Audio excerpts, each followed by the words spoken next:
శ్రీరామనవమి రోజున కొలువు తీరేందుకు సీతారాముల విగ్రహాలు సిద్ధమవుతున్నాయి.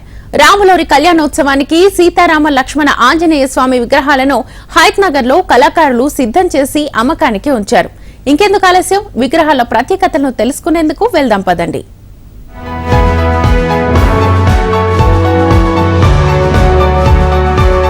అంతా రామమయం అన్నట్లుగా ఉంది అక్కడి వాతావరణం. ఎటు చూసినా సీతారాముల విగ్రహాలే దర్శనమిస్తాయి.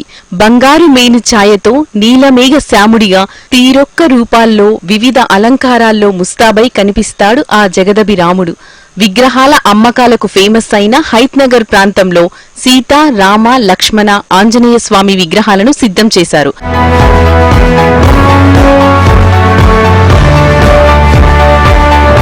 మరో వారం రోజుల్లో రాబోయే శ్రీరామనవమి సందర్భంగా కళ్యాణోత్సవం కోసం సీతారాముల విగ్రహాలకు మంచి డిమాండ్ ఉంటుంది. రాములోరి కళ్యాణాన్ని పలుచోట్ల ఘనంగా నిర్వహిస్తారు.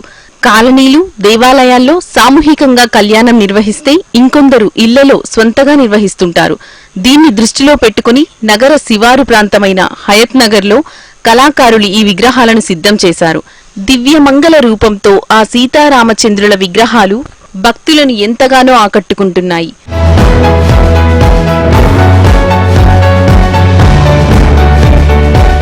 విగ్రహాల కొనుగోలు కోసం పెద్ద ఎత్తున చుట్టుపక్కల ప్రాంతాల నుండి తరలివస్తున్నారు ప్రజలు. తమకు నచ్చినా మెచ్చినా సీతారాముల విగ్రహాలను కొనుగోలు చేస్తూ తీసుకెళ్తున్నారు. గణపతి విగ్రహాలకి కూడా హయత్ నగర్ ప్రాంతం చాలా ఫేమస్. వివిధ రాష్ట్రాల నుంచి వచ్చిన కళాకారులు ఇక్కడ స్వయంగా విగ్రహాలను తయారు చేసి వాటికి రంగులు వేస్తుంటారు. గణపతి ఉత్సవాల మాదిరిగా దుర్గా, శ్రీరామనవమి వేడుకలను కూడా ఔత్సాహికులు ఘనంగా నిర్వహిస్తుండటంతో దేవతామూర్తుల విగ్రహాలను తయారు చేస్తూ ఉపాధి పొందుతున్నారు. శ్రీరామనవమి కోసం విగ్రహాలను తయారు చేసేటప్పుడు జతల వారీగా చేస్తారు. సీతారామస్వామి విగ్రహాలు తయారు కావడానికి 10 నుండి 15 రోజుల సమయం పడుతుందని విగ్రహ తయారీదారులు చెప్తున్నారు.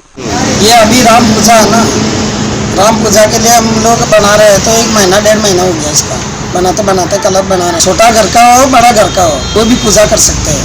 इनके बाद में हम लोग ये हो जाएगा, रामनवमी हो जाएगा, इनके बाद में हम लोग गणेश पूजा स्टार्ट करते हैं। गणेश बना के फिर बन देते हैं उनको। ये बनाने में तो लगेगा 3-4 दिन लगेगा। मतलब अभी तो रेडी है हमारे पास। अभी तो आके ले जा सकते हैं, कोई भी पूजा करने वाला है तो ले जा सकते हैं। ये है 3 फीट का है, 3 फीट के ऊपर है, नहीं 3 फीट होगी।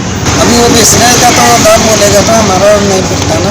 फिर कृष्ण भगवान का बनाते हैं पहले तो, इनके बाद में कृष्ण भगवान का आता है, जन्माष्टमी आता है वो बनाता है, फिर उसके बाद गणेश बनाता है। ఇవే కాకుండా ఇతర బొమ్మలను ఇక్కడి కళాకారులు తయారు చేస్తారు. బొమ్మల కొలువు కోసం వాటిని కూడా కొనుగోలు చేస్తున్నారు ఔత్సాహికులు. అందరి దేవుళ్ళు, అమ్మవారి విగ్రహాలు తయారు చేస్తామని కళాకారులు తెలిపారు. 2 తెలుగు రాష్ట్రాలకు చెందిన వారు తమ దగ్గర విగ్రహాలు కొనుగోలు చేస్తారని